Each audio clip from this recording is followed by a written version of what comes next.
This podcast may contain graphic and/or explicit content that may not be suitable for some listeners, especially kids like me. Listener discretion is advised.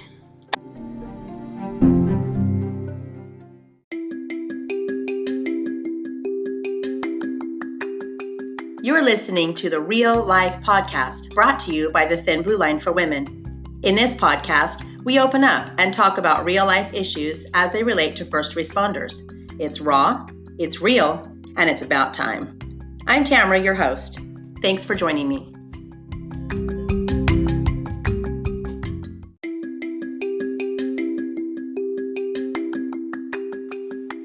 Don't forget, you can listen to the Real Life Podcast on Spotify, Apple Podcasts, Google Podcasts, Radio Public, Breaker, Overcast, Pocket Casts, and on YouTube. Thank you for joining us.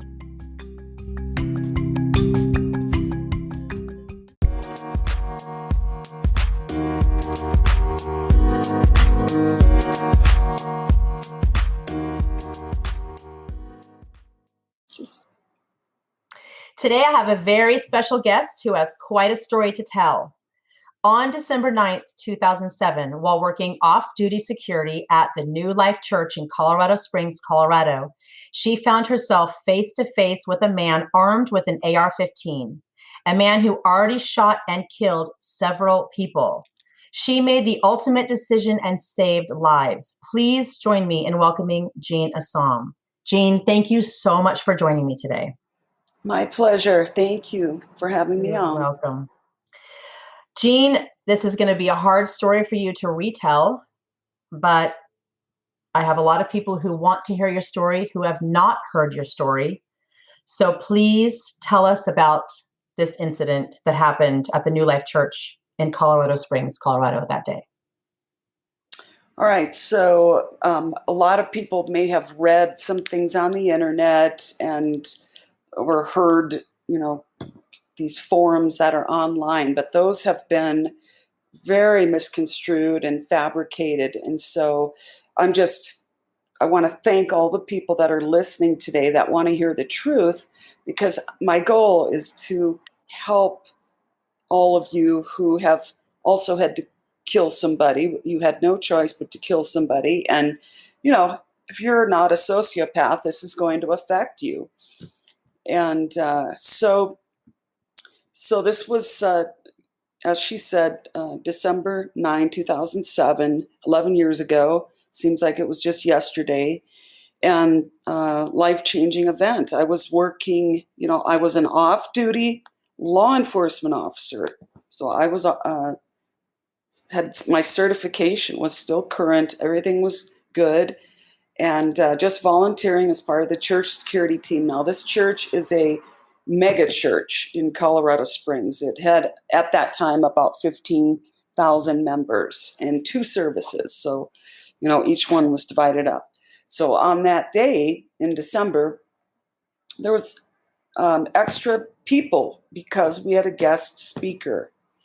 And I had been, I was a brand new believer. I had been working as a highly paid investigator downtown Denver for the Department of Labor and Employment, making very good money. I miss that money. And I was recruited. I got a phone call one day in my office by the secretary of then director of the Department of Corrections in Colorado Springs, saying, Mr. Ortiz would like you to be his guest for lunch. And so I go down there. I didn't know a thing about what parole officers did. And I knew I'd be taking a big pay cut, but I just, for some reason, went with it. So I moved to Colorado Springs. That brought me to New Life Church. It was all like divinely orchestrated. And so I'm speeding things up here, to get right to the good stuff. But so I find myself joining the volunteer approximately 12 member security group, just volunteer security group. I was the only female.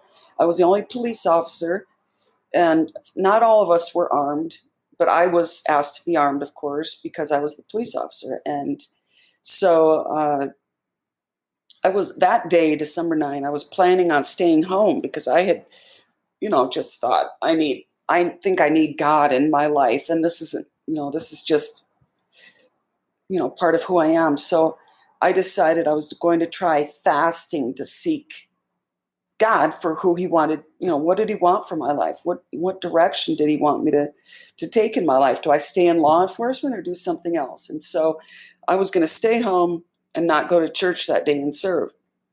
So I thought, I got bored. I was kind of bored. Look on the internet, and there's a very small sentence up in the upper right corner on MSN that said there had been a shooting at this Christian youth discipleship place called YWAM, Youth with a Mission, and the gunman had escaped. It was at 12:30 midnight this same morning.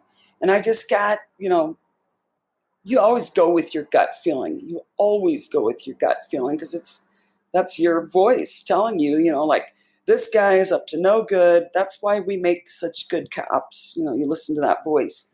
So just got chills running up the back of my spine. And I was like, I've got to get to church. This guy is going to come from Arvada, which was a northwest suburb of Denver. And I'm now 70 miles south in Colorado Springs. And I just knew that he was going to come there. And I couldn't tell anybody, like I called the Colorado Springs police and I said, I think this gunman who's now on the loose, he had escaped after shot and killed people, had escaped at 12:30 midnight. We didn't know who he was, but they said he was a white male in his 20s, about 5'11", thin build. No, I'm sorry, they didn't give a build or a height or anything like that. So it was just a white male, approximately 20s. So very vague description. But I just, so I called the director and I said, have you heard about this shooting in Arvada? And he said, yeah, I heard about it. And I didn't say anything else. I just said, I'm coming in. So I showered and I'm thinking I might not be coming home today. I mean, I was just like keeping all this to myself, wasn't afraid, just, that was just something that was a possibility. I might not be coming home that day. So I get to church. It was only a mile away, and most of the first service was coming to an end, and then the second service started, and kind of had a weird feeling. I noticed that there were extra Colorado Springs officers there. We always said, 3 off-duty officers patrolling the parking lot. It's a mega church. There's lots of car break-ins while church is in service, etc. And there was always one off-duty uniform inside. And I noticed there was like 4 or 5 that day and still didn't say anything.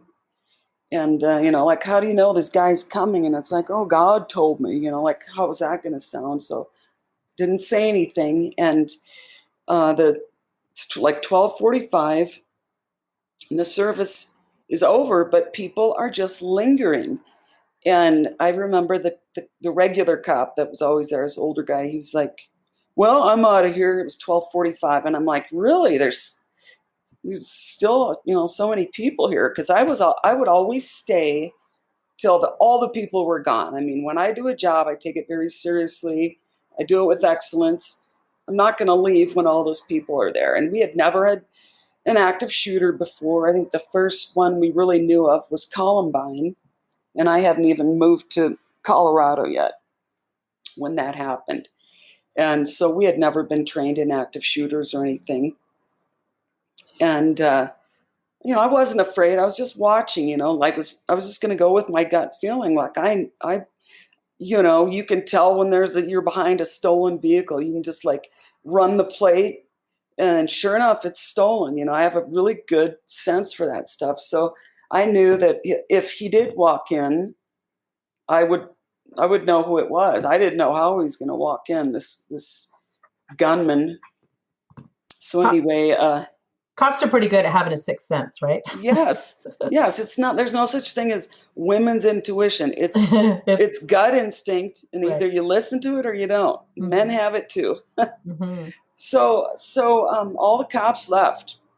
It's about 1:00.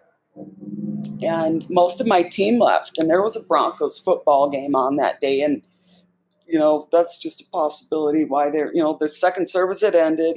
The gunman didn't show up, so they probably thought he wasn't going to. Well, we found out later through pinging of his cell phone tower, and he had been on his phone talking to a friend in his car in the front parking lot waiting for those squads to leave. And we found out from the police talking to her that he said, well, I got to go. I'm going to church. He spoke those eerie last words. Oh, wow. So he starts planting, he had planted smoke devices, explosive devices in and around the church while church was in service. Two little boys who were witnesses later said that they saw him come in because of the clothes he wore. Mm-hmm. And they had been out in the hall playing. So he had been inside while church was in service, and I was in the front. And so he waited for the squads to leave. And as soon as they did, he started planning some weird commercial grade smoke devices. And so I had been called outside, there's something weird going on outside. And we have so many members. And, I didn't think, oh, the gunman's here. I just thought it could have been teenagers up to something. It could have been anything because we had a lot of weird, domestics and medicals and things like that in a church. It's not just people with guns. So I went outside to investigate. Sure enough, it was a smoke device, commercial grade. It looked like a white stick of dynamite or a light blue. Smoke's pouring out of it, and people are just walking through it like it's an everyday thing. And I was trying to keep them back and trying to think, like, do I call the fire department? Is this going to explode? Trying to keep people back. And all of a sudden it stopped. Smoke stopped. So I go inside and I had asked people, I'm like, did anybody see who dropped this device? And some people said it was three white guys in a white car. And someone else said it was one white guy in a red car. So we all know that as cops, that's typical, like it was a black guy with a tan leather jacket. No, it was a white guy with a black leather jacket, things like that. So I was going inside to write down witness info, and I heard someone go, there's another smoke grenade outside the cafeteria doors, which were far away from where I was standing. So what he was doing, this gunman was trying to do distraction devices, I guess. So before I could even say another one, I hear this pop, pop, pop coming from the east hallway of this mega church. And so I start making my way over there like, holy cow, are you kidding? And then all of a sudden I hear the high-powered crack, or the crack of a high-powered rifle. And it was so loud because this is like a metal cement church. This isn't carpet and soft and things like that. So the shots were so loud. I thought he was inside, and I hear people. He's coming in the east hallway, which is approximately 100 yards long and approximately 30 feet wide, and it houses daycare. It houses special needs adults, the youth programs, and everybody's in that hallway. And parents are picking up their kids. It was packed with hundreds and hundreds of men, women, and children. And the gunman is coming in now. The pop, pop, pop noises I heard was him shooting and killing people in the parking lot. So remember, he had already killed people in YWAM, killed those students at 12:30 midnight, shot 4, killed 2, point blank range, and escapes. So now he's here. And I was just like, you have got to be kidding me. I was like, to be right, my gut feeling, I was just blown away that I was right, that he had actually shown up. Just on my gut feeling was incredible. So, listen to that voice. So he's firing his AR-15 through the glass doors straight in, and there's pictures that show that. So his rounds from his AR-15 are going straight through into the sanctuary. So he can shoot with that AR over 300 yards with that gun. And so everybody's running and screaming every which way, mostly past me. And I was like, where is he? because it was packed with all these people. And my partner goes, "There he is, Jeanne. He's coming in the doors right now." And it was a miracle. He didn't hit a single person. But later in the report, I read witnesses saying, I knew I had been shot in my back. It was burning. It hurt. I knew I had been shot in my ankle, and they would lift up their clothing and nothing was there. So it was just like angelic protection. Wow. Amazing. It was amazing. And so I sprinted. I take the gun out of my jeans. I had a Beretta 92 FS, 15 rounds, one in the chamber. So I had 16 rounds. And just sprinted down the hall straight towards him. And all of a sudden, everybody had found a place to hide. There's all these bathrooms and classrooms. So in seconds, they had found a place to hide. And we had very expensive digital radio systems, like the FBI, so I had my earpiece in, and the hall was empty in seconds, and no one was talking on those radios. It was just a miracle, another miracle after miracle after miracle. So nobody was talking, and I was just like, in my element. I love this stuff. It's like I was a Minneapolis cop. I was on the north side in the 4th precinct, which was the busiest precinct in the city. We had shootings, morning, noon, and night. I love that stuff. And the worse the chaos, the more calm I am. So I wasn't afraid. And everybody had cleared out. I had sprinted down the hall. So I had gotten to a hallway up so close to him. So he's firing down the hall, trying to hit these elderly volunteers in the information booth who were laying on the ground, and they were like 80-year-olds, just terrified. Aww. And we saw the bullet holes. He was, again, another miracle. He didn't hit anybody.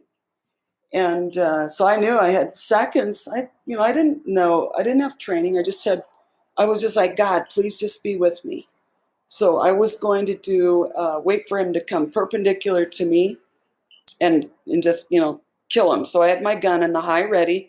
And I was like, no, I'm not going to, that's not good. So I just said, God, just please be with me one more time. I step out and I was like, police officer, drop your weapon, as we're trained. And he points his AR at me. And before he could squeeze off any rounds, I was like, bam, bam, bam, bam, bam. Just rapid fire 5 times. And he, at 63 feet, this is all in the police report. And he just goes flying on his back. He landed completely on his back. So I walked very quickly at him with my gun on him. And I'm like, drop your weapon or I will kill you.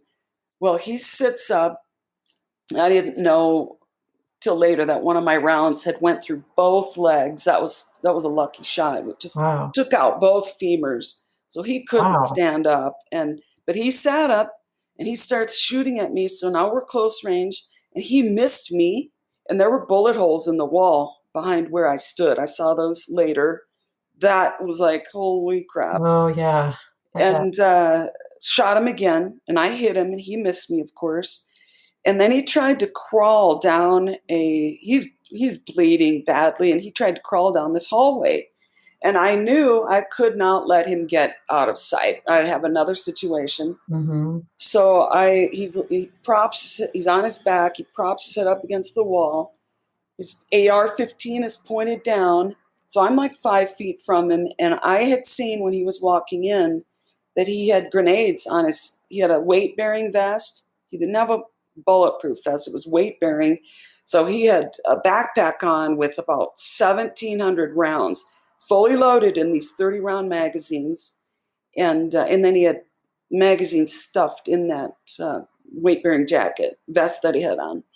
And so when I saw, so he had his hands down, and that was the only time I was afraid. I was like, if he pulls that pin, not only am I going to be exploded into pieces, but so are all these people hiding in these bathrooms and classrooms right near us.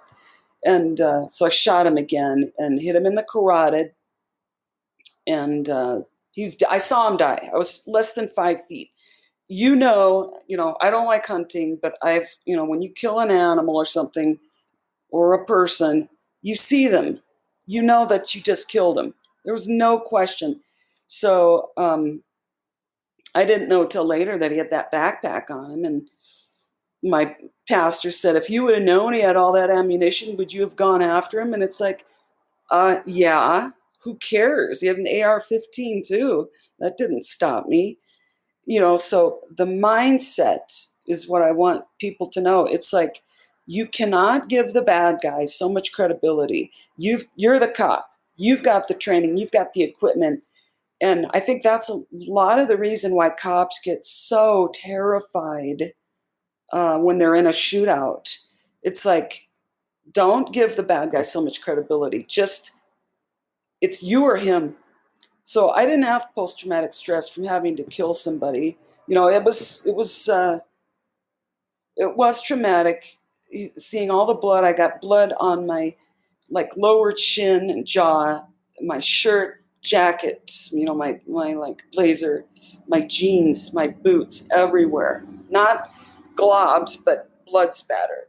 So and, that was gross. That was gross. So at the scene after you had killed him, did, what else happened? Did you run up and handcuff him, or Well, I was right by him. Ambulance? So he's dead. Yeah, I called immediately just by habit. I need rescue and ambulance, code 3, and but they can't come unless the scene is safe. So they, they didn't know. Everybody was mad at the ambulance and things because they were they come, didn't but they know stage. Yet. Yeah, they come, but they stage and wait until they hear it's all safe. Yeah, and so this man runs up to me immediately, and he's shouting. He goes, "That was the coolest thing I have ever seen." He goes, "How did you do that?" And I was not, this is not the time to be celebratory because we had heard that there were 3 gunmen. Right. And I didn't, in my gut, I knew this was the same guy from Arvada that I had read about that morning. But another guy, a member of the team who goes all around the country and tells a completely different story of what happened. He runs up to me and he goes, "Go check the lobby." And so I ran down and checked the lobby and cleared it. And there was nobody else. And then I saw the Colorado Springs squad start to pull up and go to the east hallway where the gunman had entered. And so I ran back, and all the remaining 4 team members were standing by the body. Carl had stayed up there to watch the body. You don't want to leave the body. And I had made sure there were no weapons or anything in his hands. That's the first thing you do. You don't assume they're dead. Yes, I was going to handcuff him, dead or alive, like I was taught, but he was so heavy, and I didn't know about that backpack, so I couldn't. Yeah, true. And so then a SWAT team, I'm just going to say SWAT for whoever's listening, whatever you call it in your department. Right. They come in the door, and they're all squatting down and ready to rock and roll, and they stand up, and they're like, "Who killed him?" And all my team members were by the body, and I was on the other side, and they all pointed at me, and I just kind of raised my hand, and kind of like a blur after that. I have to share this because it's really cool. This is the absolute truth. When I shouted, "God, please just be with me one more time," and I stepped out and said, "Police officer, drop your weapon," immediately it was the most amazing, powerful presence I've ever felt in my life. It surrounded me. It was like an angel or something. It was amazing. And I know that's why those bullets didn't hit me. I was being protected. It was cool. Very cool. I do believe in that also. And you've just told a very traumatic story. Let's take a quick break. And when we come back, I want to get deeper into your story. I want to get deeper into post-traumatic stress. And I want to talk about critical incident debriefings and things like that. So let's take a quick break, and we'll be right back. Okay.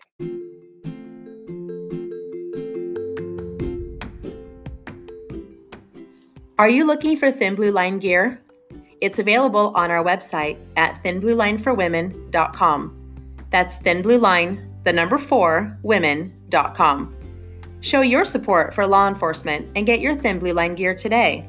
Just click on shop at thinbluelineforwomen.com.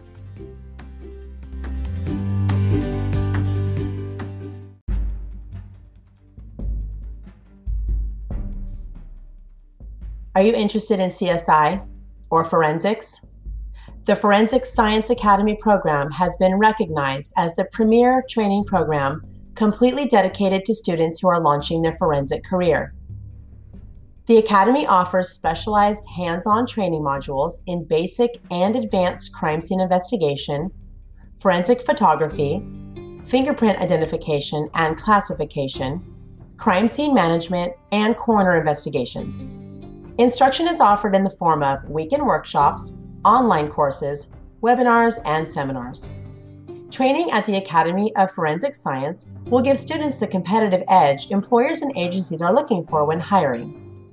Past graduates are now working as crime scene investigators, private investigators, forensic pathologists, coroner investigators, forensic nurses, forensic accountants, and even criminalists. The courses are taught by forensic professionals who are experts in the field and hold membership in the International Association for Identification and other professional forensic organizations. For more information, visit forensicscienceacademy.org. Again, that's forensicscienceacademy.org.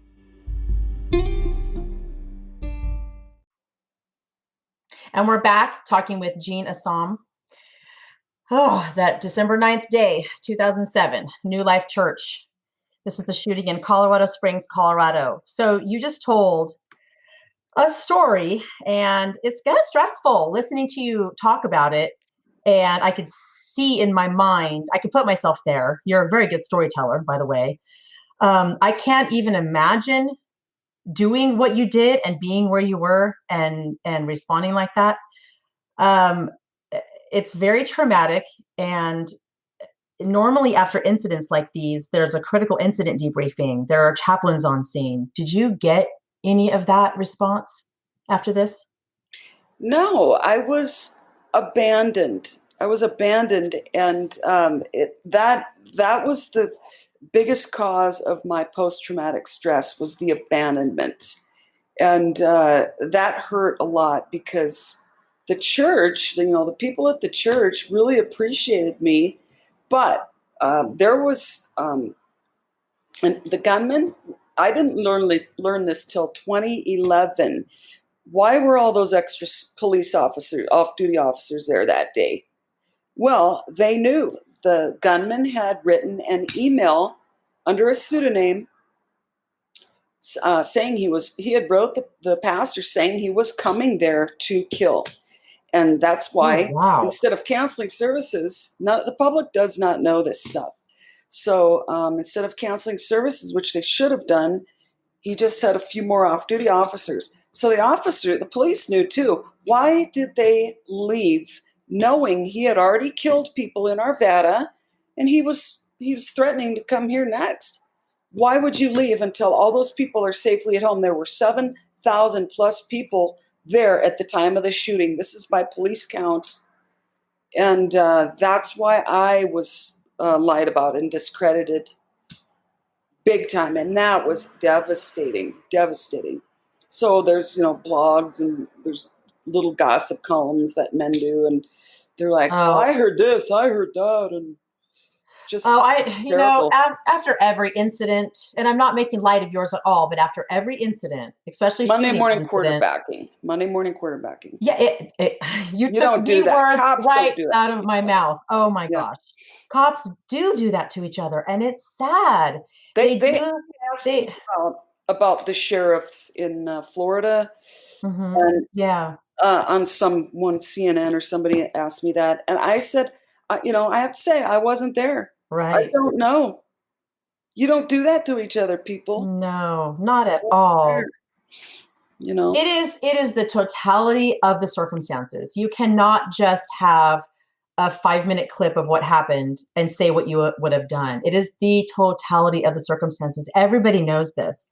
Mm-hmm. So anyway, getting back to my question, so even the department that responded, what was it, Colorado Springs PD that responded? What jurisdiction were you in? It was Colorado Springs PD. So they don't have critical incident debriefings? They had one. It was El Paso County Sheriff, and they had one, and I was something happened to me that I would love it if somebody would contact me. Here's what happened to me after the shooting. I was so traumatized by all the lies that came out, like the front, I just need to share this.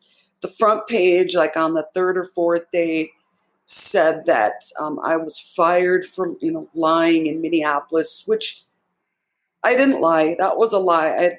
I was there 5 years, so you guys are going to hear about that. I didn't lie. I'm not a liar. I had to file a lawsuit after 2 sergeants, a male and a female, were writing me up for fabricating things that I didn't do. So let's just get that out there as cops. That happens to cops. When you're doing a good job, I had received more letters of appreciation from civilians than these 2 28-year sergeants said they had ever seen. I loved being a cop. I was very good at it, and I was very well respected by my peers. But when you're a threat to climbers who want to be sergeants and get promoted, they're going to take you out. And I know I'm speaking to people who know what I'm talking about. So, yeah. So they brought, that was a front page. That was front page news in the Colorado Springs Gazette. That devastated me. So here's my PTSD kicking in. That was very strange. I could not hear, like, people were talking to me and I couldn't hear them. All I could see were their mouths moving. Wow. I'm not kidding. It was very strange. They had this big celebratory thing the church did. And I had all these, so that, the Air Force Academy is in Colorado Springs. So I had all these highly decorated colonels and generals and, coming up and shaking my hand, and they were crying. And at what I did, like how brave I was and things. And I was just, I don't know what I looked like to them, but I couldn't hear people talking to me. It was very strange. So write me if you've had that happen to you after a shooting. But so they had a critical incident. That was El Paso County Sheriff. I don't know. It was the next day after a couple of my siblings came out to be with me, and the lady running it, she didn't say. She walked out last. She didn't say, "Good job. How are you doing? Can I do anything for you?" She just walked past me like I was a whore, and that devastated me. It was very bizarre. Very bizarre. I don't know what they told her. It hurt. So I'm sharing things with you guys that I don't normally talk about, but we're all, we're supposed to be family. Well, I'm wondering why you weren't asked or invited to go to the critical incident. You should have attended that. I was there, but I was there, and I couldn't really pay attention because the lies had already started. Okay, I understand that. And so, what about chaplains? Was a chaplaincy presence there at all? I don't know. They took me right after the shooting. They said they took me to another area. I didn't know that people had been shot and killed in the parking lot. He had shot 5 people out there, killed.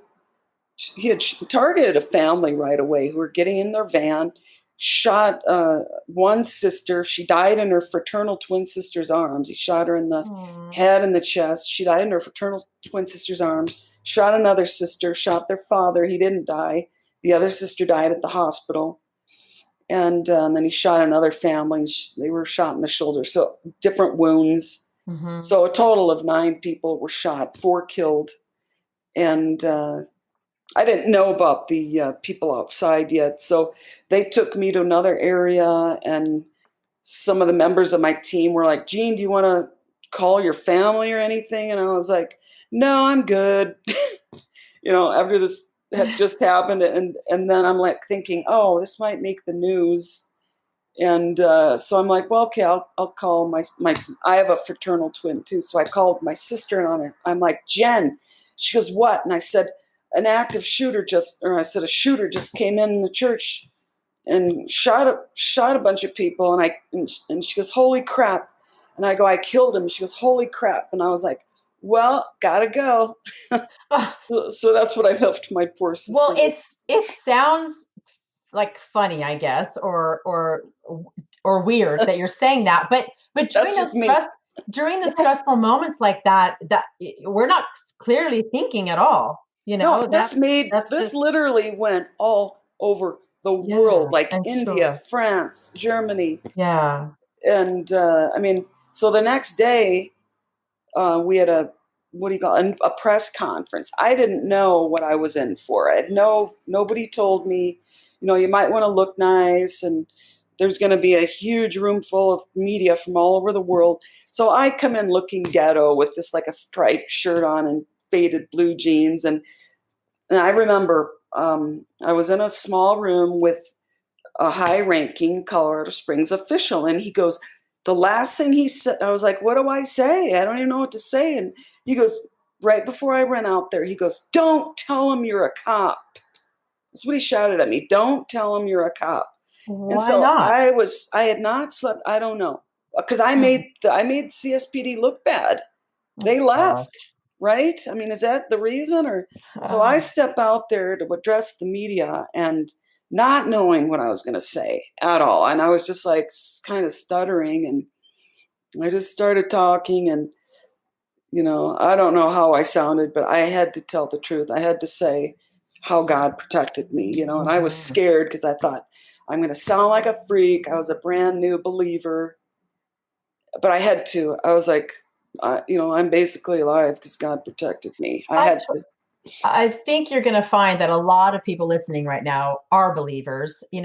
I even on my page on Thin Blue Line for Women, I always post, or I often post things about God and about believers, and and I have a really good feedback on those posts. We need that in our lives, especially as police officers. We do. And, I sell a lot of things online. Blessed are the peacemakers. There's a lot of, I have a challenge coin that's the armor of God, and people buy it constantly. That's the number one purchased I coin, put that armor of God on every day because it's so similar to our armor that we put on. Yes, absolutely. So, okay. So you say you suffer from post-traumatic stress, but not from the shooting. You suffer from it because of the lack of support, the betrayal, that you've been given? Lack of support, the betrayal, okay. I do speaking engagements, but no police, Denver PD invited me to speak.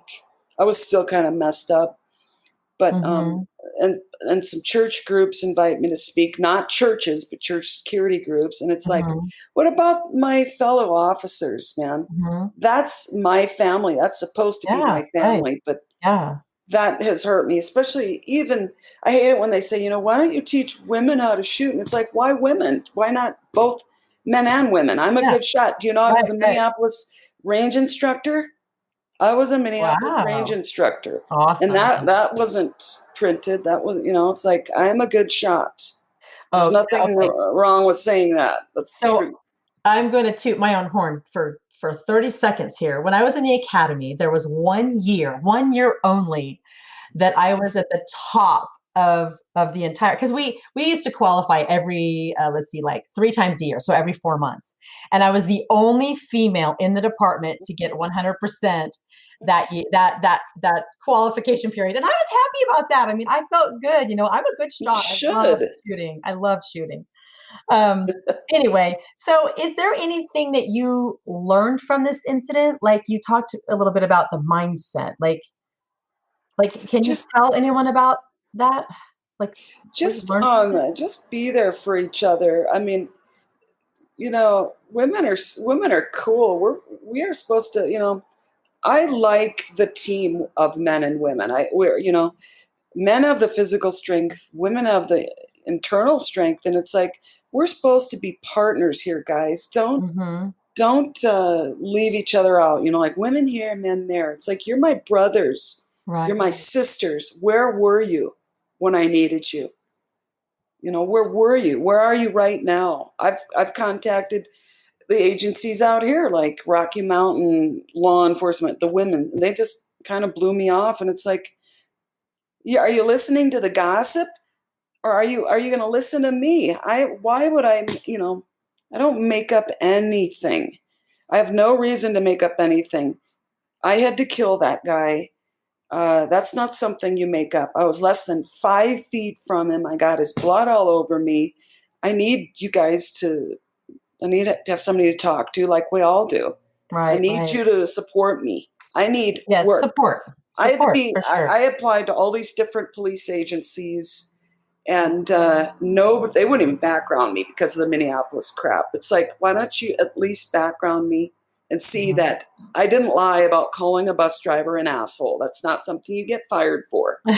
It's all on video proving I didn't lie, people. It was retaliation for filing a lawsuit. Oh, gotcha. 3 of the 5 years I was there getting harassed by these 2 sergeants. Oh, That's why I was sorry fired. you went through that. So what are you doing today? Are you writing a book or? I wrote a book and I took it off. I self-published. I took it off. I had 2 guys from the church breathing down my neck telling me, don't write that. You know, I was molested as a kid and into my early 20s. And they're like, you must have done something to bring that on. And, like they made me feel like I was responsible for getting molested as a kid and stuff. So, they pressured me and don't put this in the book, don't put that. And then when I wrote it, I didn't know at the time of the note. A retired homicide detective asked to meet with me one day in 2011. The shooting was end of 2007. And he told me, he goes, the gunman wrote an email, warning that he was coming to the church. He wrote the pastor. And he said, I'm surprised they haven't tried to have you killed. That's what he said to me. Oh, That's what he said to me. That was creepy. That's just ignorant. So I didn't know that stuff when I wrote the book. And I wanted the book to be about the good stuff, but I got to rewrite it. I took it off the market. I had it on Kindle. Okay, so you're going to rewrite it and republish it so we can read it? Possibly. I should. Okay. I mean, if people like the podcast today, I don't know how the response is right now. Yeah, so how can people reach you if they want to talk to you about the incident, or if they want to ask you questions, or if they want to talk to you? They can reach me on Twitter. Get me on Twitter, Jeanne Assam at Twitter. How? I use my real name, my real picture, and then Facebook. I use my real name. Okay. So we just need to pour some support on you, Jeanne, and or let me support people who are suffering right now. I mean, I like to help people. Both ways, yeah. So I'm an investigator now. I'm an investigator now for 3 years. I do a lot of personal protection, but right now, because of this stupid coronavirus, out of work, and it's a little scary. Yeah, definitely, for sure. So what can you leave us with? Isn't there anything positive that you can leave us with about anything that you've gone through? Yeah, start your day, start your patrol, your shift with a prayer, with asking God to be with you, to give you discernment, to go with your gut feeling, which is your discernment, to protect you, to keep you safe. To make your aim be true, because it's you or him. These days you got to be very alert. You have to be a good shot, because a lot of these gangbangers are very good shots. I mean, it's just like, wow. So sometimes they practice more than us. Yes, they do, with their little Mac 10s and Tech 9s and whatever they've got. So you're pretty much saying put on the armor of God. Just put on the armor of God. Go with your gut instinct, and the bad guy is not more powerful than you. You've got God. You've got the power. You are the police officer. You took an oath to protect and serve. Whether you live and die, you do what it takes to keep the people safe. Jeanne, and don't let people pour water on you, by the way. That's just, don't let people bully you. You don't stand for that. You're a police officer. You're an authority figure that's willing to give your life to save people. Don't let people bully you. Don't take that crap. Thank you so much. You're very welcome. I appreciate you coming on today and telling your story. I know it was difficult for you. Thank you very much. Again, if you would like to reach out to Jeanne and give her some support or ask her any questions, she's on Twitter and Facebook under her name, Jeanne Assam. Jeanne, thank you so much. My pleasure. Thank you.